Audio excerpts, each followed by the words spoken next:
अगर आप भी बिहार बीएड एंट्रेंस एग्जाम देने वाले हैं तो आप इस वीडियो को स्किप मत कीजिएगा, जरूर देखिएगा। जी हाँ फ्रेंड्स, आज मैं आपके लिए लेके आया हूँ रीजनिंग के 15 मोस्ट इंपॉर्टेंट क्वेश्चन।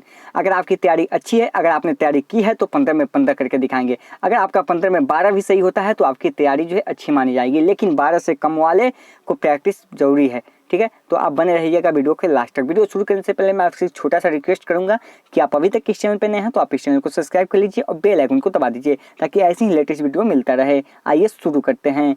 तो पहला क्वेश्चन है आपका, यहाँ पे दी गई श्रृंखला में अगला संख्या क्या होगा आपको बताना है। तो नॉर्मल ऐसे प्रश्न को आप कैसे सॉल्व करते हैं, ऐसे या तो आप माइनस करते हैं या प्लस करके यहाँ पे मंगाते हैं। ठीक है, यहाँ पे ऐड कीजिए, +1 बढ़ रहा है, यहाँ पे क्या हो रहा है +2 है, यहाँ पे +3 है, यहाँ पे +6 है। यानी यहाँ पे देखिए सीक्वेंस तो बैठ नहीं रहा है। यहाँ मैं सीक्वेंस की बात करूँ तो सीक्वेंस यहाँ पे बैठ नहीं रहा है। यहाँ पे 1 है, 2 है, 3 है, 6 है, मतलब यहाँ पे कोई भी सीक्वेंस काम ही नहीं कर रहा है, नहीं असेंडिंग ऑर्डर नहीं डिसेंडिंग ऑर्डर में। यहाँ पे अल्टरनेटिव देखते हैं तो यहाँ पे 3 बढ़ा, यहाँ पे 6 हुआ। ठीक है, और यहाँ पे क्या हुआ, यहाँ पे बहुत ज़्यादा हो जाएगा, ये भी आपका काम नहीं करेगा। तो आपको करना क्या है, देखिए यहाँ पे करना यही है आपको, बस पहले को लीजिए, दूसरे को लीजिए और तीसरे को, तीनों को ऐड कर दीजिए। यानी 1 + 2 + 4 कितना हुआ, 7 हुआ। ठीक है, 7 आ गया।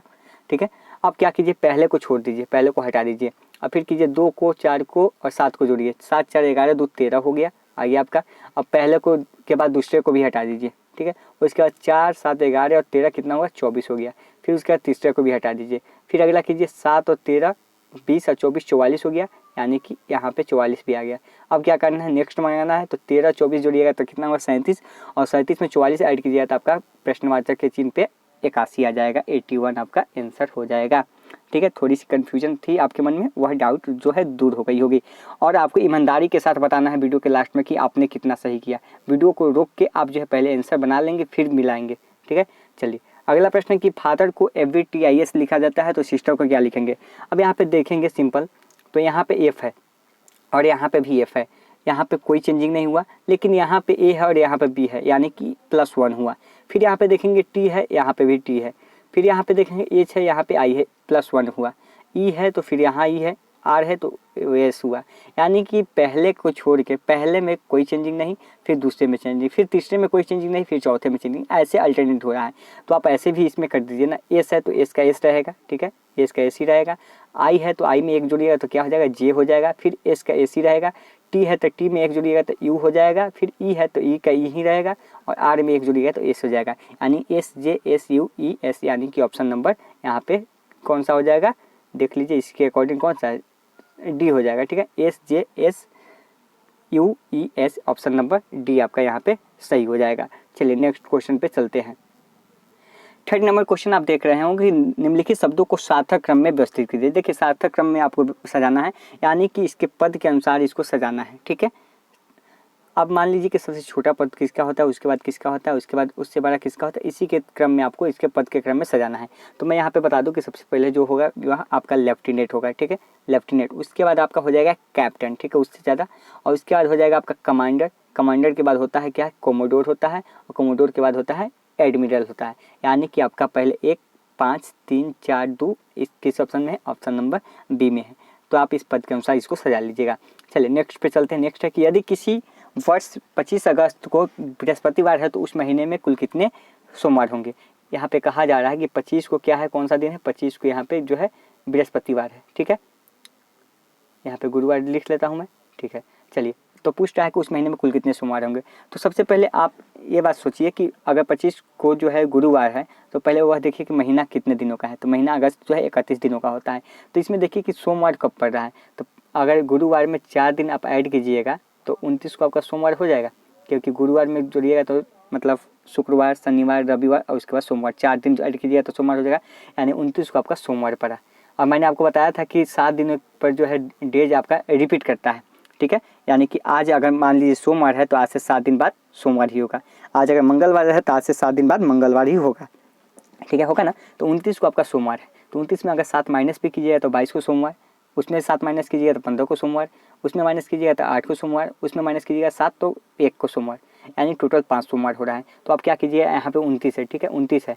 अब 7 के मल्टीपल में आप माइनस कर सकते हैं, क्योंकि 7 दिनों पर डेज जो है तो बराबर होता है। 7 में 4 से मल्टीप्लाई कीजिए तो कितना 28 हो जाएगा। इसमें से 28 दिन घटा लीजिए। ठीक है, 28 दिन घट रहा है इसलिए घटा लेते हैं, यानी 1 को भी आपका सोमवार पड़ रहा है, क्योंकि 4 यहाँ पे हो गया, 4 वीक हो गया, यहाँ पे 4 सप्ताह हो गया। और एक को अब आपका सोमवार, देखिए यहाँ फ्रेश में लिख देता हूँ, एक को अगर सोमवार है, फिर एक को सोमवार है, तो दूसरा सोमवार कब पड़ेगा 8 को, तीसरा 15 को, चौथा 22 को और पाँचवा 29 को। टोटल कितना हुआ, यानी कि 5 सोमवार इस महीने में हो गए। चलिए नेक्स्ट पे चलते हैं। नेक्स्ट है कि विकल्पों में संबंधित संख्या को चूज करना है। इसका संबंध किससे है, 5 का संबंध 30 से है, तो 8 का संबंध किससे है। तो आप सबसे पहले बनाने का तरीका यही सोचेंगे ना कि 5 को 6 से मल्टीप्लाई किया तो 30 हुआ, तो 8 को भी 6 से कर देंगे तो 48 हो जाएगा। ऐसा बनता है प्रश्न, लेकिन यह रूल यहाँ पे काम नहीं करेगा आपका। दूसरा देखते हैं कि 5 का स्क्वायर और 5 का स्क्वायर कर दीजिए, उसमें 5 ऐड कीजिए, 30 हो गया। 8 का स्क्वायर कीजिए, उसमें 8 ऐड कीजिए, लेकिन 8 में का स्क्वायर करके 8 ऐड कीजिएगा तो 72 हो जाएगा। 72 जो है इस ऑप्शन में है ही नहीं। अब तो है, इसमें अब अलग रूल बनाना होगा। देखिए रीजनिंग जो है कई मेथड से बनता है, परेशान होने की बिल्कुल आवश्यकता नहीं है। यहाँ पे एक काम कर सकते हैं तो आपको बन जाएगा, 5 का स्क्वायर कीजिए प्लस 5 कितना हुआ, 30 हुआ, ठीक है। अब 8 का स्क्वायर कीजिए, 8 का स्क्वायर करने के बाद भी आप 5 इसमें ऐड कीजिए। इसमें क्या ऐड किया है, 5 ऐड किया है, तो इसमें भी आप 5 ही ऐड कीजिए, ठीक है। जब जो आप इसमें ऐड किए वही कीजिए, यानी 8 का स्क्वायर 64 और 5 को ऐड कीजिए तो 69 हो जाएगा। ऑप्शन नंबर सी आपका करेक्ट हो जाएगा। समझ गए होंगे, उम्मीद करता हूँ। चलिए अगला प्रश्न है कि एक विशिष्ट भाषा में बैट को 7 लिखा जाता है तो सैप को 9 लिखा जाता है, और इसी कोड में बैंड को क्या लिखा जाएगा। देखिए यहाँ पे अगर ABCD आपको आती है तो बी कितने पे होती है, 2 पे होती है, ठीक है। उसका ए कितने पे होता है, 1 पे होता है, और डी कितने पे होता है, 4 पे होता है। सबको ऐड कीजिएगा तो कितना होगा, 7 हो जाएगा, और यहाँ 7 आ भी गया। अब देखिए एस कितना पे होता है, 19 पे होता है, ठीक है, 19 पे होता है। उसके बाद ए कितना पे होता है, 1 पे होता है। पी कितने पे होता है, 16 पे होता है, ठीक है। सबको जोड़िएगा तो कितना 36 आ रहा है। अब स्टूडेंट यहीं पे सोचना छोड़ देते हैं, जैसे ही 36 देखें कि छोड़ देते हैं सोचना। अब देखिए यहाँ पे 36 आ गया और 36 है, अब इस यहाँ पे लेकिन 9 है। अब क्या किया है यहाँ पे कि देखिए दोनों अंक है, इसको जोड़ के एक अंक बनाना है, ठीक है। दोनों को ऐड करके एक ही लेटर लिखना है, यानी 36 है तो 3 और 6 को जोड़िएगा तो 9 आ जाएगा ना यहाँ पे। और आप पूछिएगा कि यहाँ पे क्यों नहीं है, तो यहाँ पे सिंगल लेटर ही है, ठीक है। 7 जो है सिंगल लेटर ही है, और यहाँ पे ऐड करने पर 2 और 1 3 और 4 7 ही आ रहा है, यानी सिंगल लेटर ही आ रहा है, इसलिए यहाँ पे ऐड नहीं किया है। तो इसमें 3 और 6 को ऐड करेंगे तो 9 हो जाएगा। अगला में क्या करेंगे, देखिए 2 है, बी है तो 2 हो जाएगा, ए है तो 1 हो जाएगा, 2 1 3 और 14 कितना हो जाएगा, 17 हो जाएगा। 17 को एक साथ लिख सकते हैं। अब 1 और 7 को ऐड करेंगे तो कितना हो जाएगा, टोटल 8 हो जाएगा। 8 कहीं ऑप्शन में है, जी हाँ बिल्कुल ऑप्शन नंबर 1 ही में है, 8 है, यानी ऑप्शन नंबर ए आपका करेक्ट हो जाएगा, ठीक है। चलते हैं नेक्स्ट प्रश्न को। तो नेक्स्ट आपका दिए गए विकल्पों में लुप्त संख्या को ज्ञात कीजिए। देखिए ऐसे प्रश्न आप बनाते कैसे हैं, या तो सभी को ऐड करते हैं या सभी को जो है माइनस करते हैं, इसी तरह से बनाते हैं ना। देखिए यहाँ पे 0 है, 0 को प्लस कीजिएगा 6 तो कितना हुआ, 6 हुआ। 6 में 4 जोड़िएगा तो कितना हुआ, 10 हुआ। 10 में 2 जोड़िएगा तो 12 हुआ, लेकिन आपका दिया हुआ है यहाँ पे 10। आपके यहाँ पे क्वेश्चन मार्क है तो यही आपको निकालना है, लेकिन यहाँ पे तो 10 दिया है। अगला देखते हैं 2 और 10 12, 12 8 20, 20 8 6 26, लेकिन यहाँ पे 24 दिया है। लेकिन एक माइंड लगाइए तो हो जाएगा। आपके यहाँ है 12 है, ठीक है। 12 में आप 2 माइनस कीजिए, 6 और 4 10, 2 12 हो रहा है। 12 में 2 माइनस कीजिए तो 10 हो जाएगा, ठीक है। 10 8 18 6 24 और 2 26, 26 में भी 2 माइनस कीजिए, यानी कि 2 जोड़ने के बाद उसमें 2 माइनस कर दीजिए। तो नेक्स्ट में देखिए 12 14 26 और 4 30 और 10 36, 36 में 2 माइनस कर दीजिए, कितना हो जाएगा, कितना हो रहा है, 10 12 22 और 14 36 से 40 हो रहा है, ठीक है। सॉरी फ्रेंड्स 40 हो रहा है, 40 में 2 माइनस कीजिएगा तो 38 हो जाएगा, यानी कि आपको इसमें जोड़ने के बाद 2 माइनस कर देना है। चलिए अगला प्रश्न है। यहाँ पे ऐसे सभी प्रश्न में नहीं करना है, इस प्रश्न में केवल करना है, नहीं तो बहुत सारे ऐसे होंगे कि सभी प्रश्न में कर देंगे, ऐसा बिल्कुल नहीं, सबका लॉजिक अलग अलग होता है। इसमें आपको बताना है कि दिल्ली, श्रीलंका और एशिया, आपको पता है एशिया जो है महादेश है, इसके अंतर्गत कौन आता है, श्रीलंका भी आता है और भारत भी आता है। और इसमें दिल्ली जो है भारत की राजधानी है, तो इसलिए यह एशिया के अंतर्गत ही आएगा दिल्ली जो है। तो आप यहाँ पे देखेंगे यह एशिया हो गया, चलिए एशिया हो गया। श्रीलंका जो है अलग देश हो गया, तो इसको अलग रख दिए, एशिया के अंदर में हो गया, अंदर में है। और दिल्ली भी है जो भारत की राजधानी है, तो दिल्ली जो है भारत के अंदर ही है ना, और भारत जो है एशिया के अंदर है, तो यहाँ पे आ जाएगा दिल्ली, ठीक है। तो दोनों ऐसे हो जाएगा, आपका ऑप्शन नंबर बी यहाँ पे करेक्ट हो जाएगा। आपने यह क्वेश्चन भी सॉल्व कर लिया होगा, ऐसे क्वेश्चन मैं पढ़ा चुका हूँ। अगला कि एक स्त्री की ओर संकेत करते हुए रोहित ने कहा कि मेरे पिता की पत्नी के पुत्र की पुत्री बहन है, वह स्त्री रोहित से किस प्रकार से संबंधित है। ऐसे क्वेश्चन को सॉल्व करना मैंने बताया था। सबसे पहले आपको मानना क्या है ऐसे प्रश्न में, कि जो कॉमा से पहले दिया होगा उसको स्वयं मानना है, अपने आप पे मांगना है। तो यहाँ पे सॉल्व करना है कि वह मेरे, यानी कि वह मेरे पिता, यानी कि मेरे पिता, यहाँ पे मेरे पिता होंगे यहाँ पे, ठीक है, फादर हो जाएंगे। उनकी पत्नी, पिता की पत्नी, पिता की पत्नी क्या होती है, माँ होती है। के पुत्र, माँ के पुत्र क्या हुआ, हम स्वयं हुए ना। अगर माँ के पुत्र की बात करें, रोहित के माँ के पुत्र की, तो रोहित सोम हुआ ना, स्वयं हुआ।